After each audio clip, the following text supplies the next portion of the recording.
Hey guys, if you're thinking about making a video, I want to talk about some of the best tips for how to do that and some of the mistakes that I made when I was initially starting to make videos to help give you a head start and start producing some good quality video content around the topics that you feel like would be useful within our business. The first step is to create yourself an outline.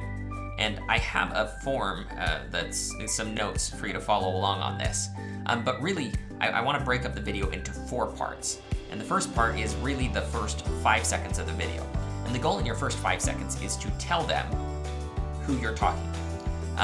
And that is to say, if I'm talking to mortgage loan originators, I start with, if you're a mortgage loan originator, then, and I introduce the concept, or if you're at Monitor Base and you want to make some videos, then, and that first 5 seconds is really all about who you're speaking to, and in a lot of ways who you're not speaking to, so that that person can identify very quickly if this video is for them or not.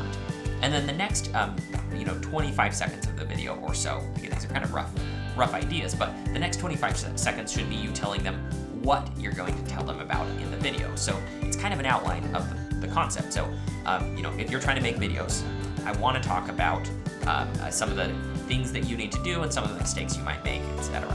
And at that point, you've now done 5 seconds of kind of who you're talking to, 25 seconds of what you're going to talk about. And then you can really follow up, after that with any content that you like. That is really where you explain and go into the detail of what you actually want to talk about. The introduction is just very crucial for you to structure it in a way that people can process it and identify early on in the video if this information is for them.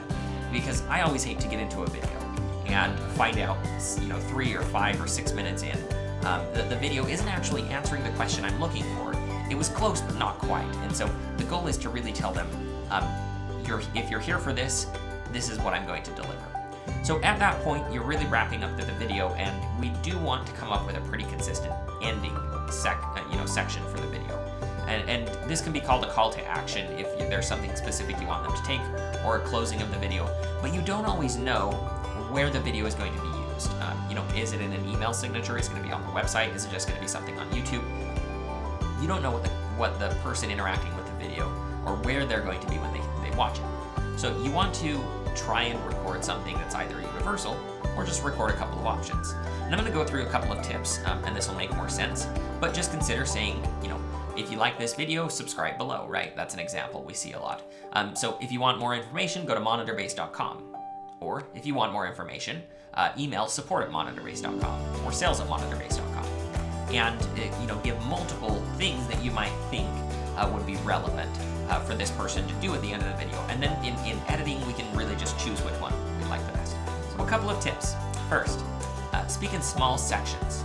So if you make a mistake, you can always just back up and repeat that section, and then edit the portion out that it contained the mistake, and the video will convey sequentially and really seamlessly.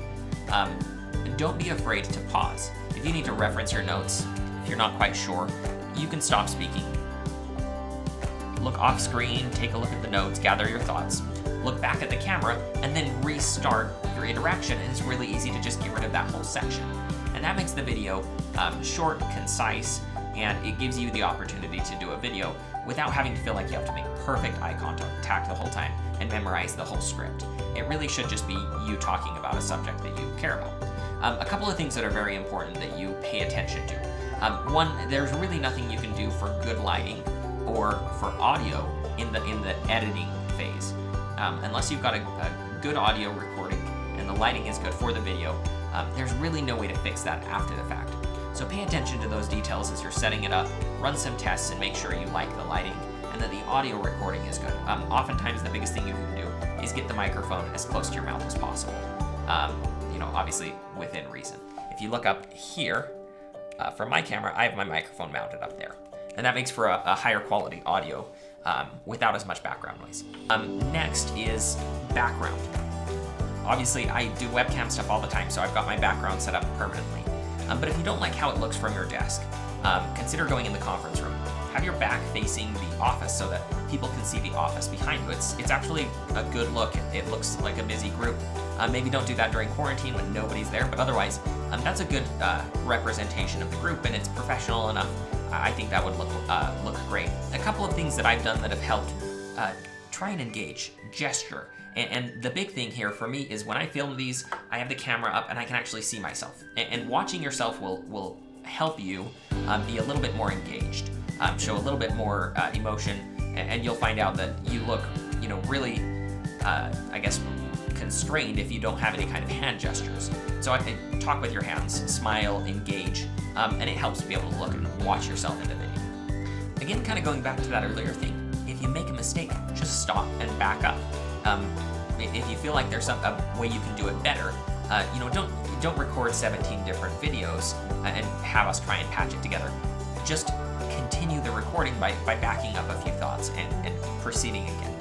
It's just super easy to tie that together after the fact. A couple of things, like if you stare at the computer all day like I do, my eyes get kind of sore.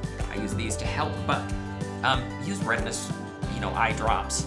Anything like that can help make the look of the video, it helps you look less tired.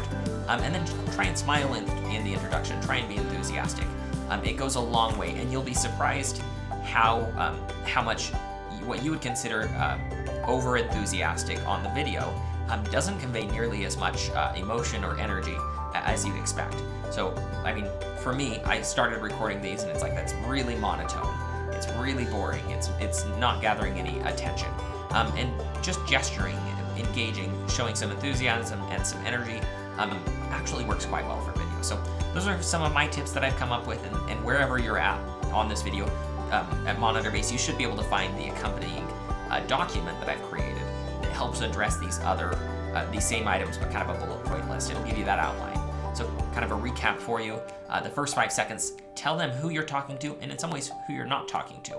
Then tell them in the next 30 seconds what you're going to talk about. Then talk about it. Go through all the details, and then finish up with a call to action or multiple calls to action that make sense for the video that you're trying to explain. So that's kind of my tips for how to make a good video using your webcam, using some basic lighting techniques, and we can take that, we can edit it, and put it together to something that we can put on our website and we're proud of. So I'm excited to help you out here. If you have questions, let me know. Again, I'm just learning a lot of this too, so these are kind of just some of the tips that I've come across or been able to develop for myself so far.